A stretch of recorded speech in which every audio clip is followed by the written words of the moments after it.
Welcome to American Building. I'm your host, Atif Kader.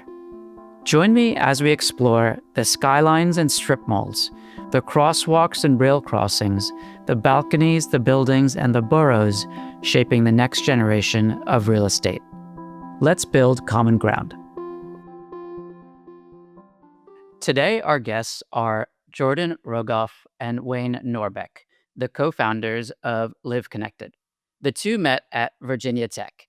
Jordan trained at Lucien Lagrange and Maurice Ajmi. Wayne began his path at 10 Arquitectos and Gluckman Manor. They together launched DXA Studio, a practice known for thoughtful adaptive reuse, civic projects, and high design interventions in difficult contexts. For over 14 years together, they've won competitions, weathered market turbulence, and built a reputation for design craft across a bunch of different scales. From DXA grew Live Connected, which is a design led modular housing initiative focused on rapid, dignified shelter for disaster response and long term affordable housing solutions. Most recently, Live Connected was tapped to design and help deliver modular units for communities affected by the Lahaina wildfire in Hawaii. And the work involved tight timelines, constrained labor markets, and partnerships with about a dozen manufacturers in order to scale production. We'll hear about that later. Today, we'll talk about that Lahaina work and the trade offs of modular versus traditional construction, the realities of supply chain issues and manufacturing partnerships in that process, and how design can help preserve dignity for people in urgent housing responses. So, thank you so much for being here with us, Jordan and Wayne. Atif, thanks for having us. It's great to be here. Yeah, Absolutely. pleasure to be here. One little thing, it's Atif as opposed to Atif. Atif? Yeah, Oh, okay. All right. no problems. I guess we should have done our pronunciation check while you were doing yours. You're not the first and you won't be the last, so that's totally fine. Okay. Okay, so uh, Virginia Tech, you guys met there and you ended up building your careers and starting your careers at different firms before you started DXA. So tell us how you guys met at Virginia Tech. Yeah. Go ahead, Wayne. Yeah, I mean, we had several sort of overlapping classes, and one was Virginia Tech does this amazing thing which is a travel studio to Europe the whole semester, where you go from the UK down the whole way through Italy and spend a semester. So we had a lot of time with that, and then we also worked on a case study project our fourth year, where we went up and did an analysis of the Seiji Ozawa concert hall up at Tanglewood. And then I think fifth year we kind of went our own ways, and then kind of started our careers in different locations and came back together in New York City several years later. Yeah, I was lounging in Union Square over a lunch break and saw Wayne walk by, and we started talking, hanging out, and then we started kind of moonlighting it from our respective jobs, doing competitions, and then we started like winning most of them, and said, "Oh, there's a pretty good synergy here. I think we made each other like better designers, pushing the envelope and really challenging one another, and said, "Hey, this is a good foundation for further collaboration in the form of the studio." So Union Square, I feel, is like the crossroads of everybody and everything. I think I've met, particularly in your 20s, I've met so many high school friends. I met so many college friends at that point. So I'm not surprised that that was the place that you guys met as well. Yeah, I just two really quick stories about Union Square because I think it captures one of the essence of New York City, where like anything and everything can happen. I ran into Barack Obama and met him briefly, like I think a week after the Democratic National Convention speech that kind of launched him. He came to Barnes and Noble to give a presentation of his book about his father, and so that was amazing. And another that Virgin record store that used to be there. I went in to buy a Spoon album the day it was released, and Spoon was in there playing the album. So it's just, it's New York City. It's a great place to live. Absolutely, and, that's Dreams of My Father, right? That's the book that you're Yes, referring to? yeah, Yeah, exactly. Yep. amazing. Um, and, so the time that you guys spent at Virginia Tech, um so I'm a huge basketball fan, and Virginia Tech always feels like they could have done better, at least the past 5 years, 10 years. So were you guys fans? Did you commiserate over sports, stuff while you were there? Yeah, I mean, the when we were there, the football team turned around, and it was really incredible. They were going to all the bowl games and competing for the national championship and so forth. And now it's flipped, where basketball is kind of like the main focus of the school. It was really cool to be part of that moment where the team just like took off, and it was really fun to be there. Yeah, I remember the basketball team was still pretty good, but they won the NIT tournament while we were there, and people took to the streets and were going crazy. I was like, "What are you guys doing? Like, we won the NIT, that means we're number 65. Like, why are you freaking out?" But the football team did go to the national championship right there towards the end. Michael Vick was there our final year of school, and so that was pretty cool. Although we didn't win it, going to the national championship was pretty awesome. I feel like, it's basically you guys won the national championships for the JV. So Yeah, yeah, that's Yeah. yeah, exactly. and also, I feel like being a member of the ACC is so strange now because it was, first all the Big East teams that came to the ACC, and now it's the Pac-12 teams. And Berkeley's in your conference, which is different. I think this might be the makings of another podcast, which is Architects Talk About Basketball. So we might might consider that one. But okay, so you guys worked at excellent firms, and talking about how each of you developed your specific approach to design at those firms. Yeah, I mean, at both of the offices that I worked at, there was, sort of lessons learned that I think we brought into DXA Studio, and that involved like, sort of a deep research into the place, into the type of project, and really trying to create sort of transformative work, whether it was sort of museums or residential projects or hotels or different things. And that's something that I think we, from the very get go, every single project, no matter what it is, no matter how small and kind of insignificant it might seem, we try to really push the envelope and come up with concepts that are just really going to be amazing spaces for people to participate in.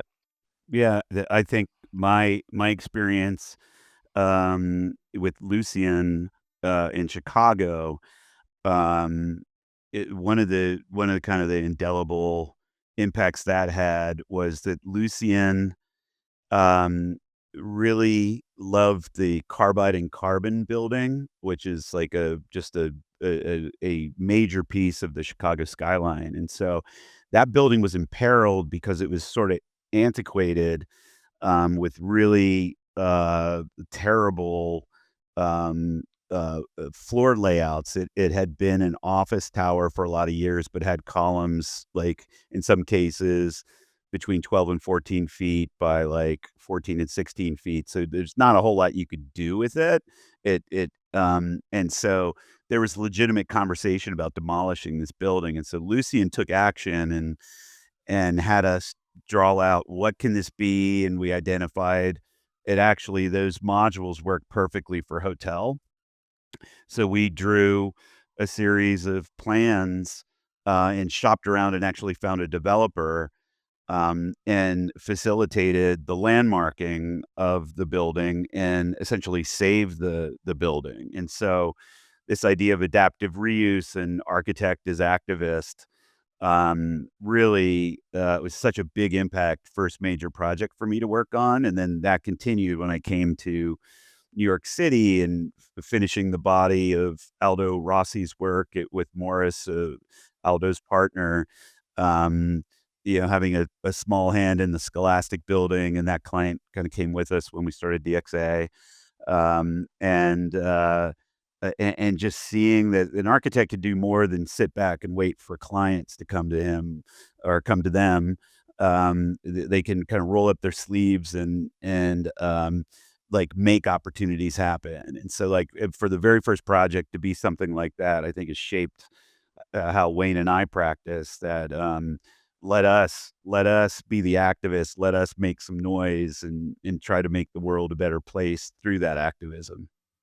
So that approach to being, as a designer, being proactive and having your values associated with the work that you do is something that Vishan Chakrabarty talked about in his episode earlier in this podcast's lifetime. And I really like hearing that because that means that there's more to architecture than being the lapdog of the rich. Um, Yeah.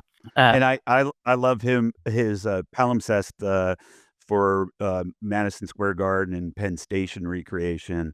That is the ultimate example of, like, making some noise. "Hey, like, this city can be enriched, it could be a lot better."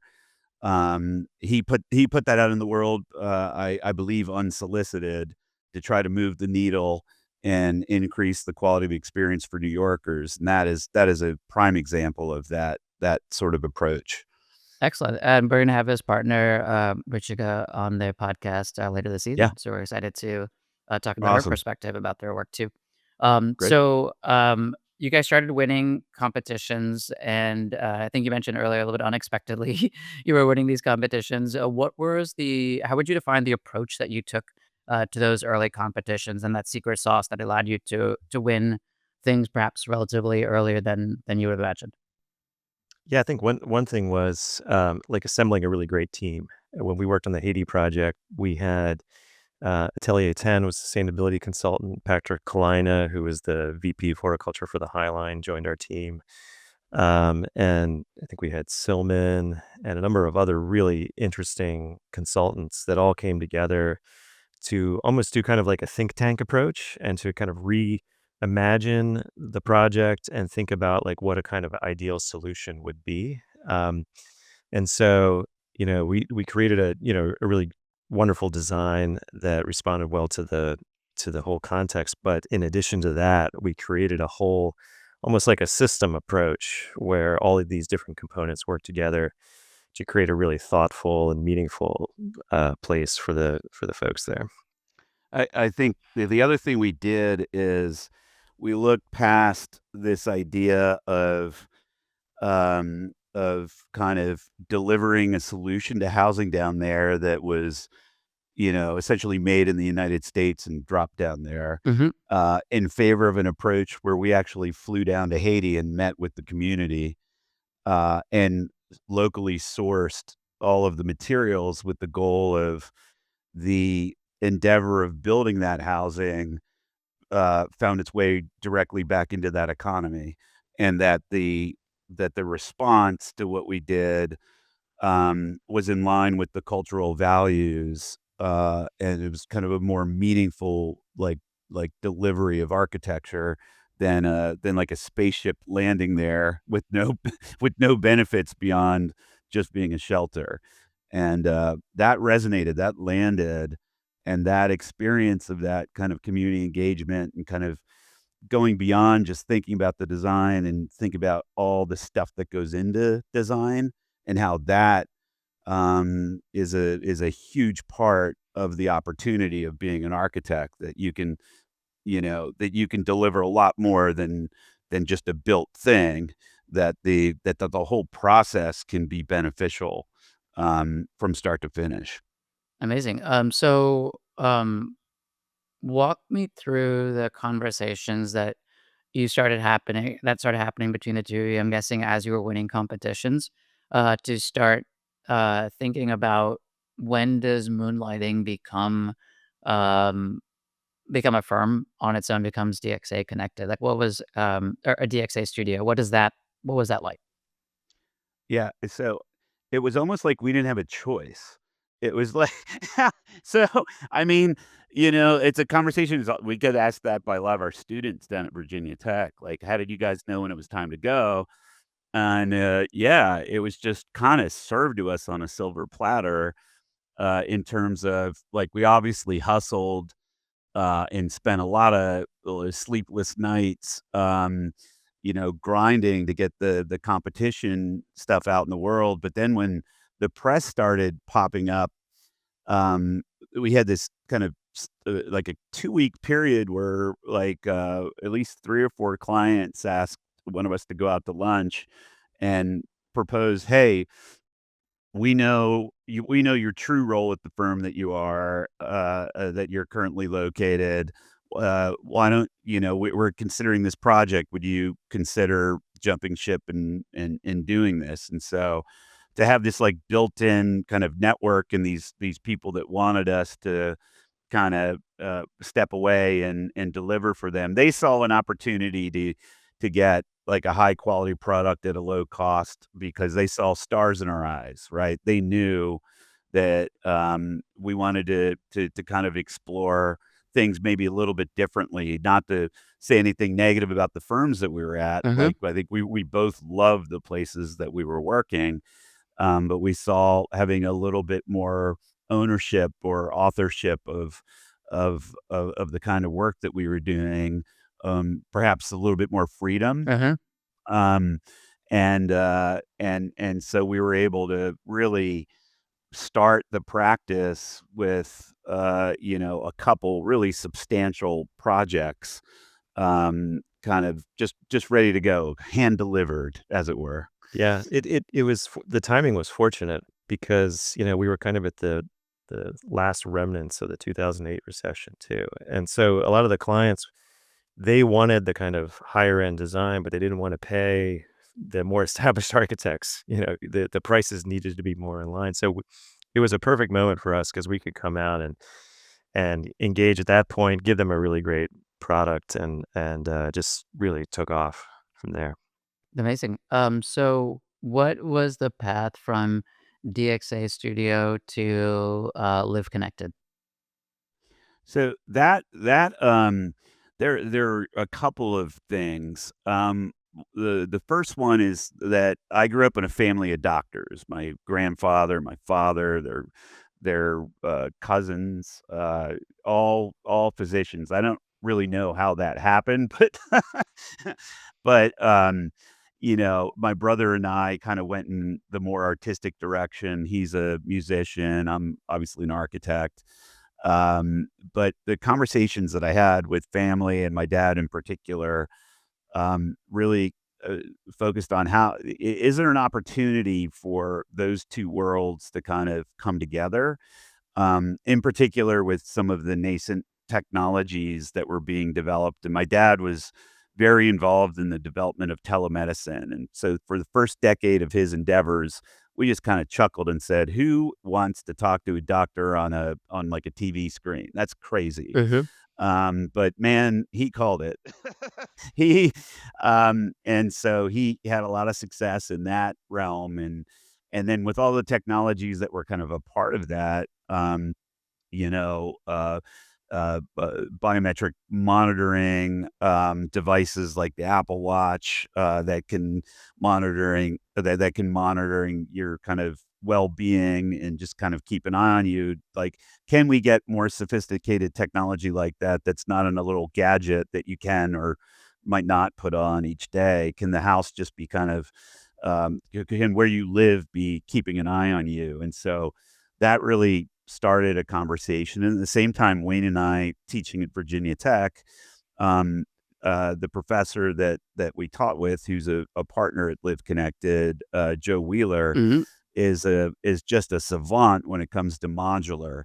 And so it was a real quick correlation there that the ability to put all these new technologies into a home, it makes a ton of sense to do that in a controlled environment, through like modular as the vehicle, rather than trying to wire like the stick built approach that has all kinds of obvious perils. But then you could essentially take the savings from building in a factory and include those technologies so that it kind of balances out, right? Like the additional investment in that would not represent a cost increase for users, and you could deliver a higher quality product. So it was kind of a short leap from the conversation about health integration to using modular as the device to get there. Got it. And then I think that might be a good segue for us to start talking about the Lahaina deployment itself. So, talk to me about the brief from FEMA and how did you get involved in that? Um, so the big thing is when we established Live Connected, we thought of it in terms, Wayne and I have this vibrant practice in New York City. Can we integrate this into like multifamily in the city? And as we were developing this idea of kind of integrated cartridges that could be kind of clicked together on site in existing buildings or build new core and shell buildings and plug this stuff in, there were there were just dozens of impediments, and we saw kind of a lengthy, maybe 5 or 10-year, sort of lobbying effort, for adaptation to building codes, and in some circumstances, even zoning, and knew the kind of the capital investment necessary to take that on and the kind of deferred profitability, and said, "Let's pivot. Let's go into, single family, housing, which has kind of a more forgiving set of codes and considerations so that we can at least get some money back into the company and grow it and then have the resources to take on the multifamily angle." So we started by building a prototype, with a manufacturing partner in Pennsylvania, and that prototype got a ton of attention, and got us kind of an invitation to participate in a RFP, uh, for the state of Texas, and the general land office there, which was really thinking, into the future, for future disasters. I think the state of Texas knows that climate change is going to hit them probably the hardest, the fastest. And so they're kind of planning for the future. What is a alternative housing solution that's rapidly deployable, and much higher quality than the standard FEMA trailer, that we can give to the, Texans that are in greatest need following a disaster. So that, RFP, basically looked at all of the available modular solutions out there and, uh, did an extensive year and a half review of all of them and weighed them by all sorts of metrics, like the cost, how quickly they could be deployed, how easily they could be stored, kind of aggregated in locations and then, deployed as necessary. And then qualitative things like how well are they built? How long will they last? How good do they look? How do they positively or negatively impact the lives of the people living in there? So a really, really thoughtful, in-depth review. And to our delight, the at the end of that, we were registered in the top three of all the companies, having done positively nothing to that point other than built this prototype.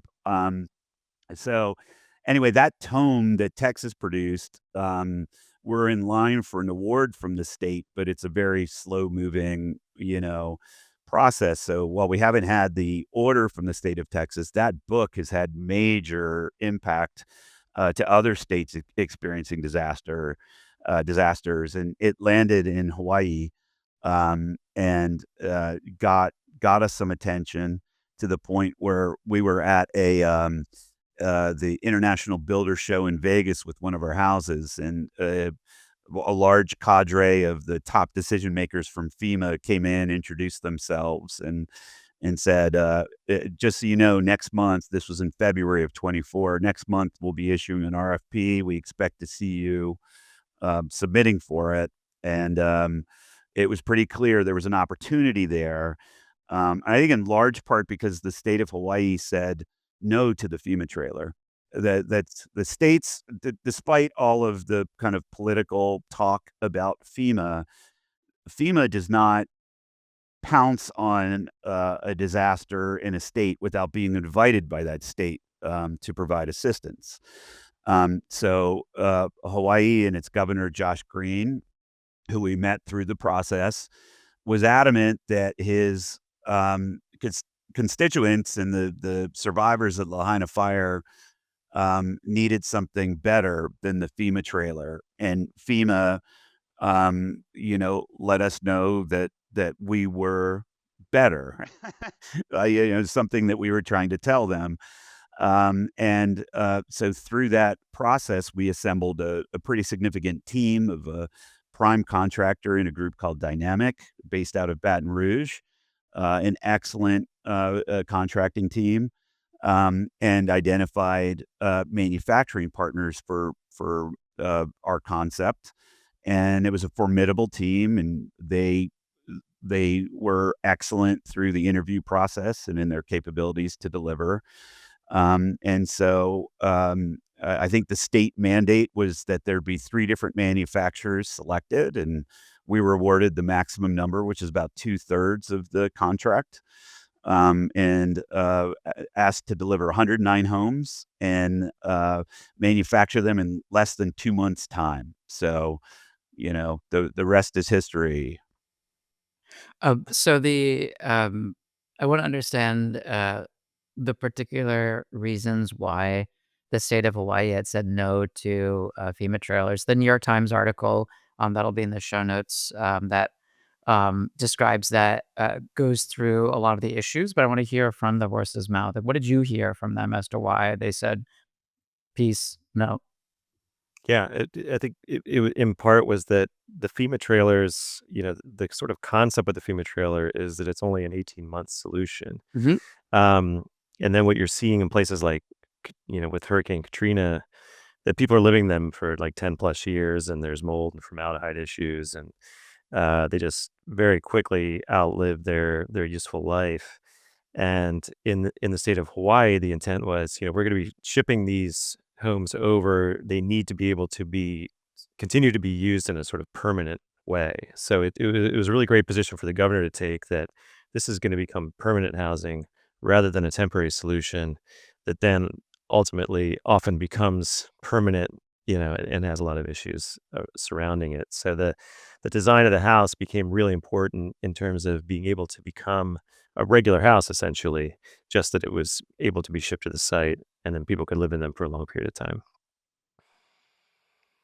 So it sounds like the government within Hawaii had been there, done that. They knew what happens when a FEMA trailer is used far beyond its usability, and they just didn't want to go down that path. Yeah, I would say, also that the governor, Josh Green, is a physician, Mm. and he immediately understood that providing a more dignified response, even at just that level, forget about, like, performance and the longevity of the solution, that our kind of basic concept that dignified housing solution allows recovery to happen faster. It produces better health outcomes. And so to have a key decision maker that's on the same page, I think pushed FEMA to a position of innovation rather than status quo, right? Every state responds differently. I think we really wanted to jump in with the state of North Carolina, after the flooding last year.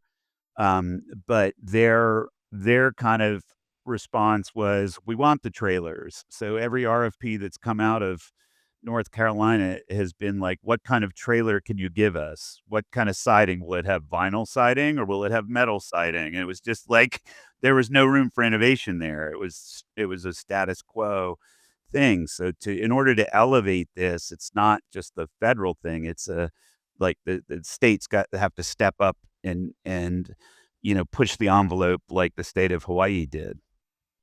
So what were the trade-offs that you were making in this process? So, um, we know that Hawaii is not part of the continental United States, so its ability to have advantages of all the supply chain and materials here, that's a big issue.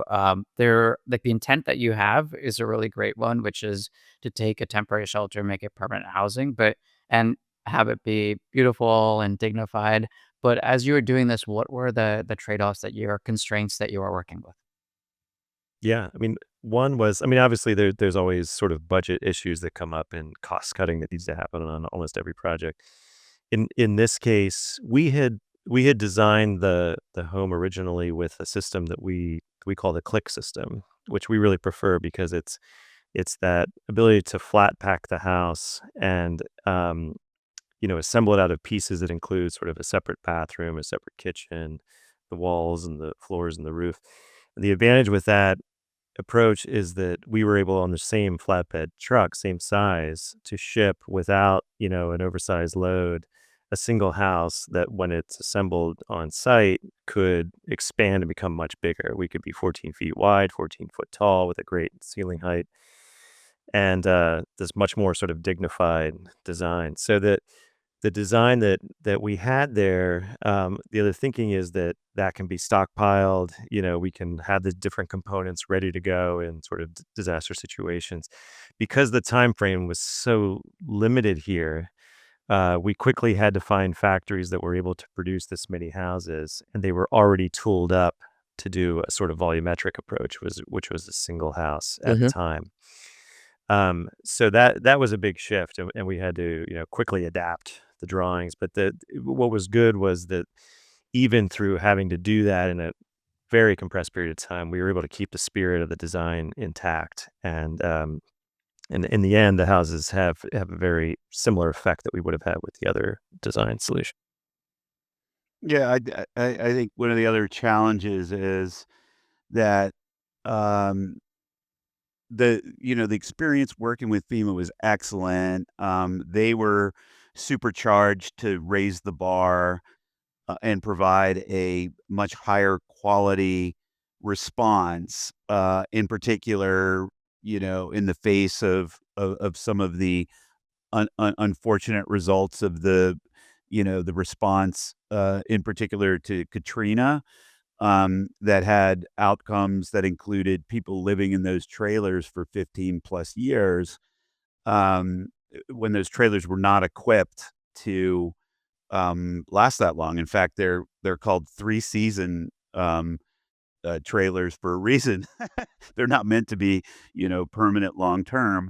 And there were issues with health, like formaldehyde, mold, all of those things. And so, while FEMA was super excited to do this, there were still layers of kind of leadership and decision making, and there were a number of opportunities that we think we could have improved um, parts of the design, including the way the units were heated and cooled. Small things like how we handle ADA considerations. There were a number of of of things that we offered and tried to push for that just logistically were impossible with this 7-layer system where each one of those decisions would have to go and be reviewed by all of these different um, parties, to the point where people just said, no, we're not changing this, and there was kind of a unnecessarily expensive or ineffective part of the overall package, just by virtue of the complexity of the organization of FEMA. Mhm. Um, but again, that's not a criticism as much as it is just an opportunity that if the if the current administration's position is that FEMA needs to be restructured in some way, there is an opportunity to restructure it in a way that I think gives it greater agility, to be able to capitalize on these things and to improve quality, reduce cost, by allowing those opportunities to be explored and quickly decided upon rather than just immediately dismissed. So I think that that's one element to it, in addition to the kind of volumetric consideration that Wayne spoke to. I'm Atif Kader, and thanks for joining me on American Building. If you enjoyed this episode, be sure to subscribe on your favorite listening app and leave a rating and review. America's housing crisis is one of our greatest challenges, but what are the real solutions? Hear from the developers and other industry experts driving meaningful change. Get our exclusive guide, Housing in America: 8 Ways We Can Solve Our Way Out of a Crisis, at AmericanBuildingPodcast.com.